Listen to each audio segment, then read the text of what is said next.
Eu vou trocar de microfone, que esse está o som meio, está meio reverberado. Som.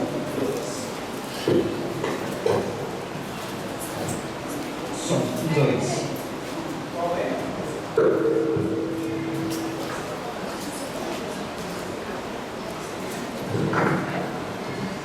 Som. Oh. Melhorou, né? Melhorou. Muito bem. Evangelho, segundo escreveu o evangelista João, o capítulo é o de número 37. Quem quiser acompanhar na Bíblia, quem quiser acompanhar aí pelo telão,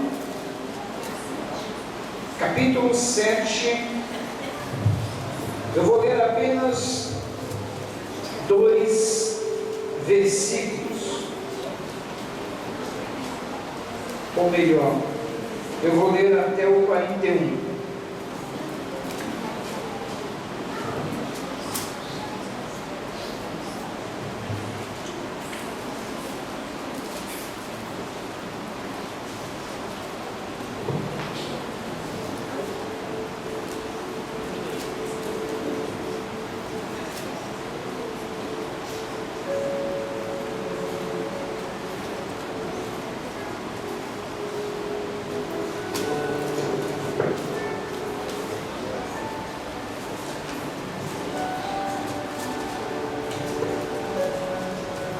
Assim diz a santa, bendita, doce e gloriosa palavra do Senhor. No último e mais importante dia da festa, Jesus levantou-se e disse em alta voz: se alguém tem sede, venha a mim e beba. Quem crê em mim, como diz a Escritura, do seu interior fluirão rios de águas vivas. Ele estava se referindo ao Espírito, que mais tarde receberiam os que nele crescem. Até então o Espírito ainda não tinha sido dado, pois Jesus ainda não fora glorificado.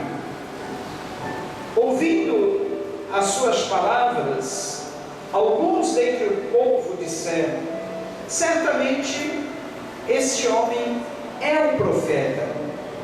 Outros disseram: ele é o Cristo. Ainda outros perguntaram: como pode vir o Cristo da Galileia? Até aí.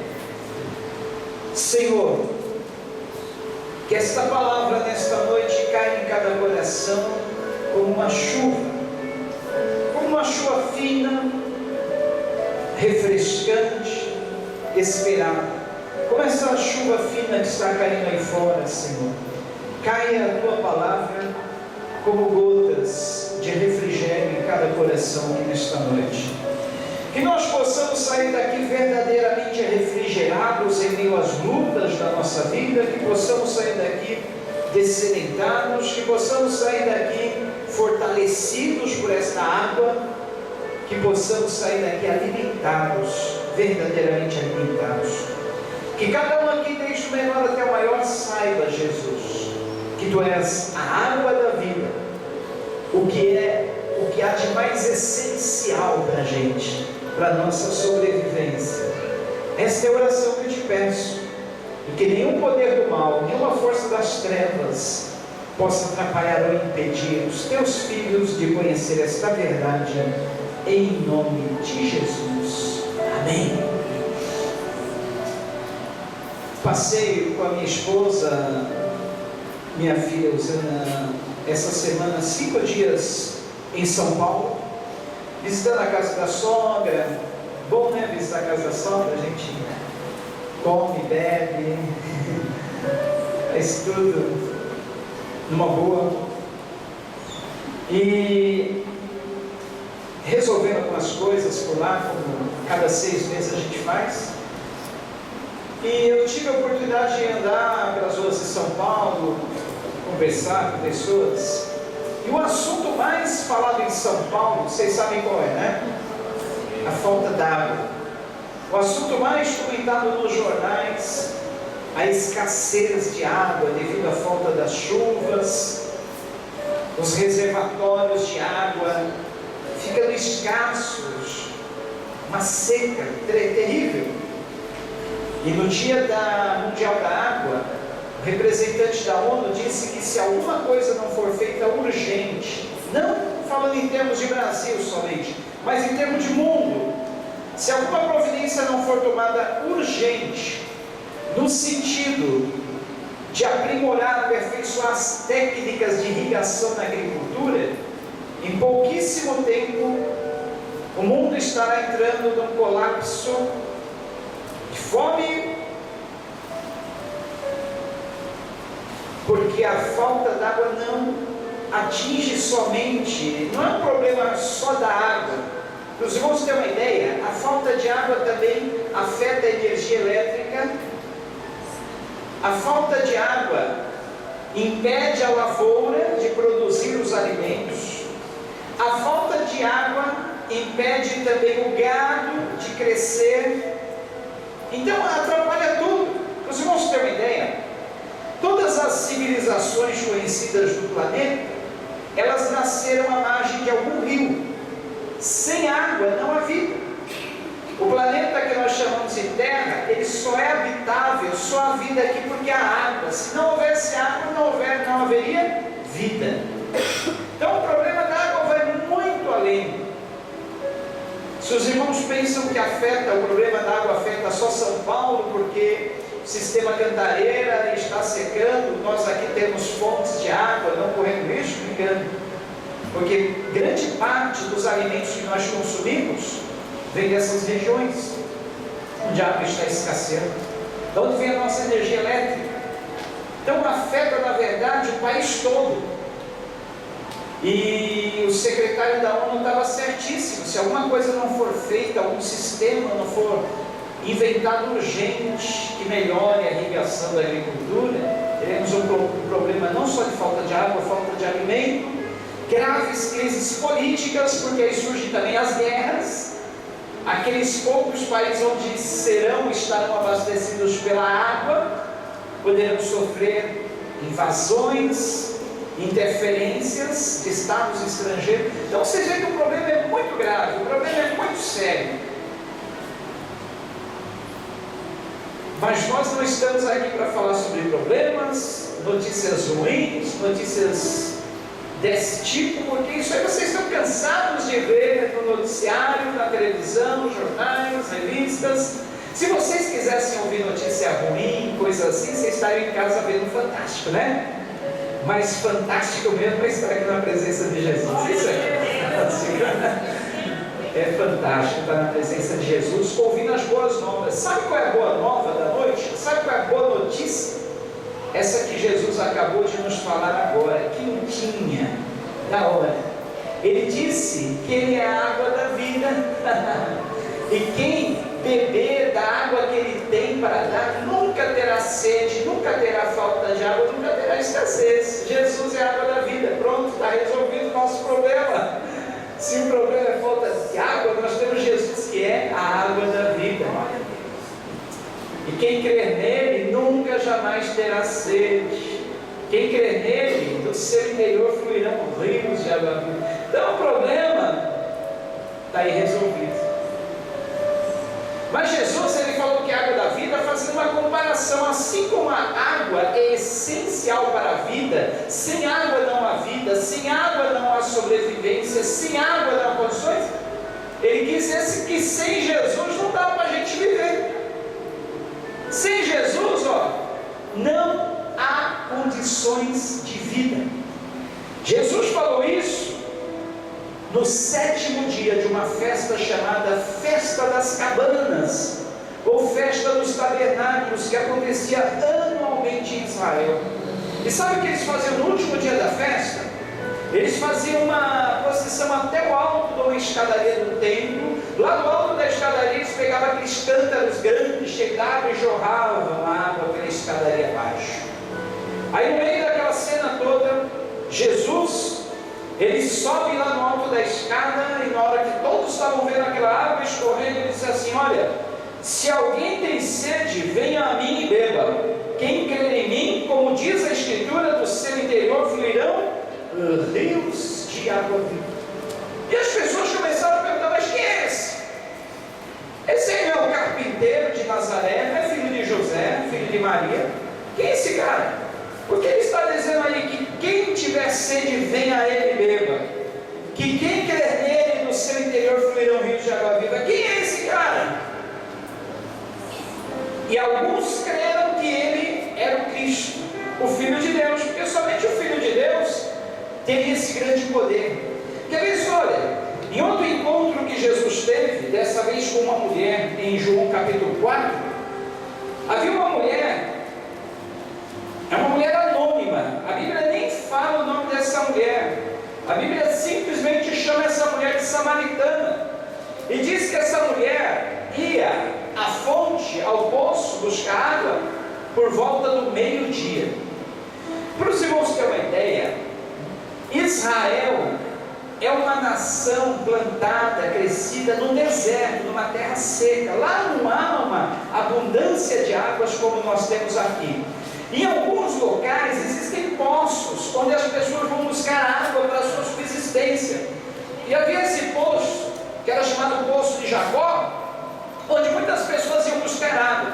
Mas o normal para uma pessoa buscar água num poço é de manhã, ainda mais em Israel, que é calor, muito calor excessivo. Só que havia essa mulher samaritana que ia por volta do meio-dia, porque ela sabia que naquele horário pela manhã estariam ali muitas mulheres. E sabe, deixa pra lá. Eu ia falar uma bobagem aqui, mas ainda bem que minha boca ficou quieta. É que dizem as más línguas, tá? Eu não sou desse. Dizem as más línguas que mulher fala muito, mas eu sou totalmente contra isso. A outra já ia jogando uma coisa. Eu sou contra, porque o que tem de homem fofoqueiro também, tem de homem, então não é só as mulheres, é um mal generalizado. Mas mulher fala, às vezes, mais do que... Não, isso é comprovado pela ciência. Mulher, em média, fala 10 palavras a mais do que o homem. Pode comprovar na sua casa. Quem fala mais na sua casa? Você ou seu marido? As mulheres ou os homens? Para cada palavra do homem, mulher fala 7 ou 8 palavras. Sabia? Isso fala, mas nem sempre ela está falando mal dos outros. Nem sempre ela está fofocando. Concorda?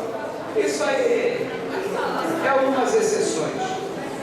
Diz que 2 mulheres ficaram presas 20 anos na mesma cela. Cometeram o mesmo delito e ficaram presas por 20 anos numa mesma cela. Ganharam a liberdade no mesmo dia. E no dia que elas saíram, pegaram o mesmo ônibus para ir para casa. Quando elas foram se despedir no ponto de ônibus, ó, querida, fulano, eu vou para cá, você vai para lá. Outro dia a gente continua com essa conversa. Outro dia a gente continua conversando. Ficaram presas 20 anos e não deu tempo de terminar a conversa. Mas isso é as más línguas que dizem. Muito bem, por que eu falei disso mesmo? Ah, sim, porque essa mulher chamada, não tinha nome, nome ela tinha, mas ela é anônima na Bíblia, o nome dela não é citado, ela é simplesmente chamada de mulher samaritana. Ela ia meio-dia para evitar o contato com aquelas outras mulheres, porque ela era daquele tipo de mulher que as outras gostam de falar.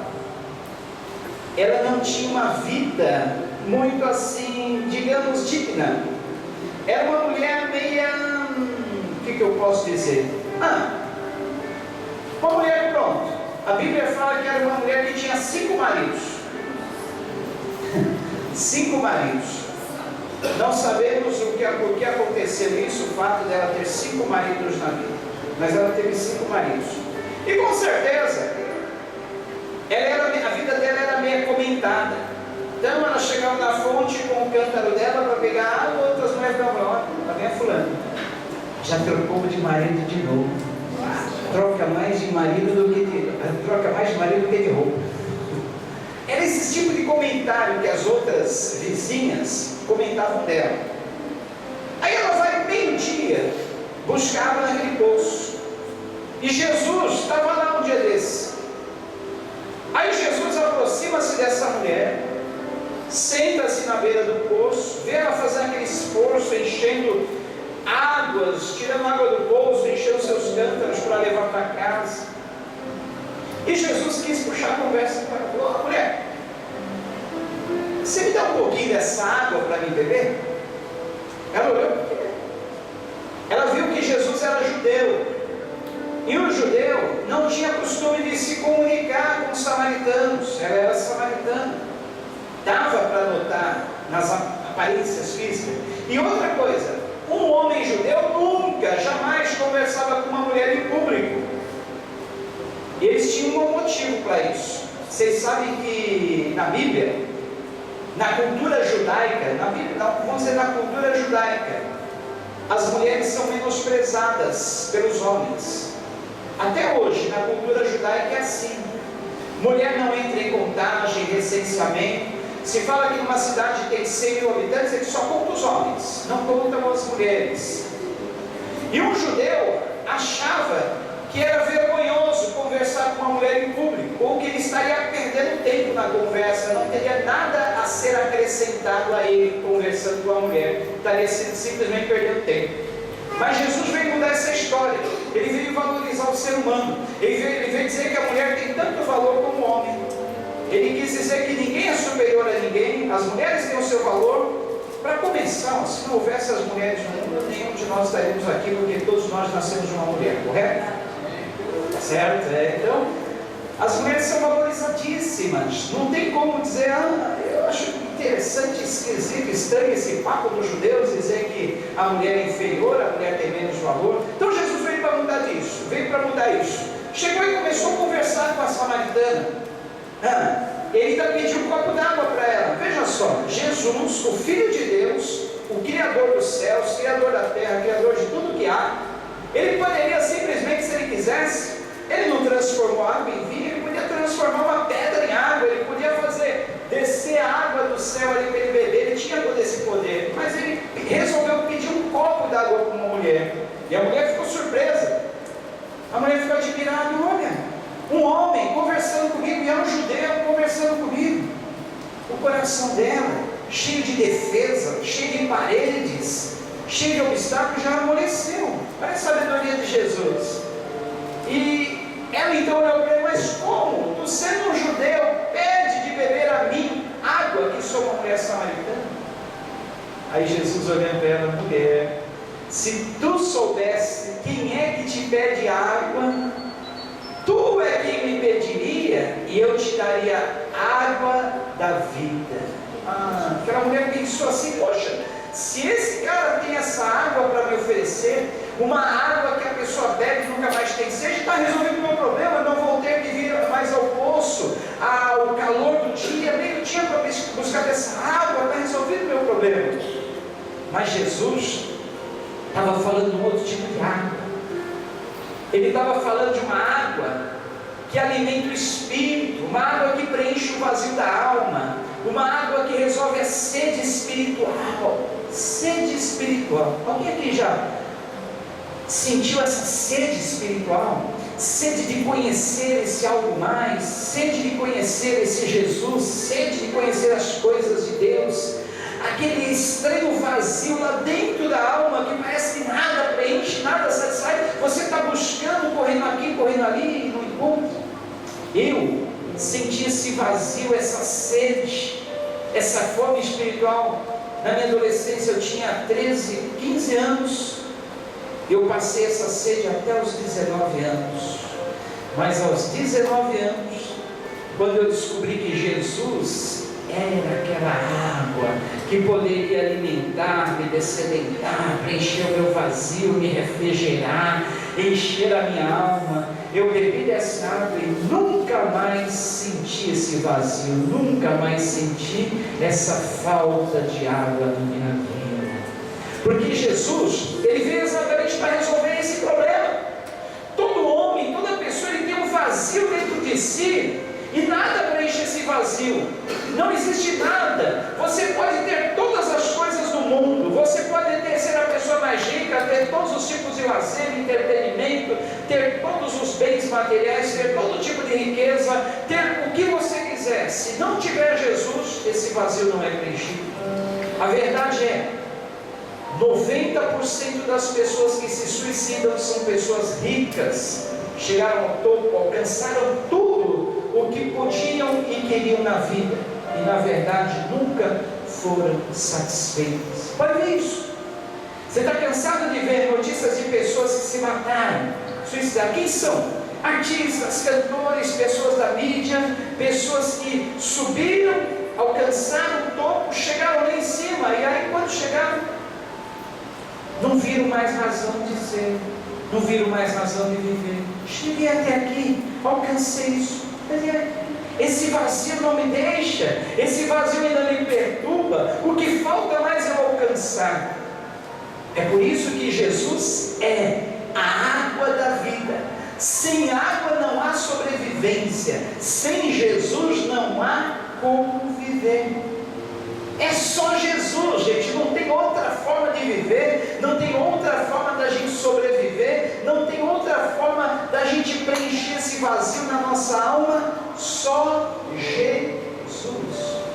E o interessante é que Jesus diz: quem bebe da água que Ele tem para dar, essa água ainda faz uma fonte na pessoa, e jorra, e jorra, e jorra, e nunca acaba. Sabe o que é isso aí? É abundância de vida, plenitude de vida. São rios que correm de você. Aí as pessoas olham para você e não entendem, falam: poxa, esse camarada, essa menina, esse cara, essa mulher passa por tantas coisas na vida, passa por dificuldades, está rindo, está alegre, está aí vencendo, está com essa força. O que ele tem? É a água da vida na pessoa, é a água da vida preenchendo, inundando, fazendo jorrar, correndo, escorrendo. E essa água da vida, Jesus disse que é nada mais nada menos que o Espírito Santo que Ele tem para dar. Quando a pessoa recebe Jesus, recebe o Espírito Santo. A Bíblia diz em Gálatas que o Espírito Santo é amor, é alegria, é paz, é longanimidade, benignidade, mansidão, fidelidade, domínio próprio, temperança, todas essas coisas boas. Então essas coisas boas, quando você recebe Jesus, vem na sua vida através do Espírito Santo, e é por isso que você anda cheio de amor, cheio de paz, cheio de alegria, cheio de bondade, cheio de benignidade. Essa alegria, mesmo em meio a momentos difíceis, mesmo em meio a momentos de tribulação, porque vou te falar, a vida nesse mundo é como uma luta, uma guerra em meio a um deserto. Sabe o que é uma guerra em meio a um deserto? Se viver sem água é difícil, imagine no meio de um deserto, sem água e no meio de uma guerra. Lá no capítulo 4 do livro de Reis, ou melhor, capítulo 3 do segundo livro de Reis, diz que 3 exércitos saíram para guerrear no meio de um deserto. 3 exércitos. E não havia água. Imagine, exército tem cavalos, pessoas, e há necessidade da água. Sem água, os animais não sobrevivem, as pessoas não sobrevivem. O que fazer? Eles pensaram: vamos morrer todos no meio do deserto. Mas eles falaram: vamos consultar a Deus, vamos perguntar para Deus o que vai ser de nós, que a situação é inadiável. Oraram, perguntaram para Deus, e Deus sabe responder. Falou: olha, queridos, amanhã, a essa hora, águas virão pelo deserto. Abram covas, hein? Façam buracos, abram covas, porque vocês não vão ouvir ruído de chuva, nem de vento, mas esse vale ficará tão cheio de águas, que beberão vocês, beberão vossos animais, beberão vossos gados, vocês serão satisfeitos. Aqueles 3 reis obedeceram a voz de Deus, começaram a fazer covas no meio do vale, sem saber como aquelas águas viriam, mas porque Deus falou que ia mandar as águas, eles obedeceram. E no dia seguinte, no amanhã fala de esperança, né? Amanhã pode ser melhor. Se até hoje não deu certo, amanhã vai ser melhor na sua vida. Amanhã vai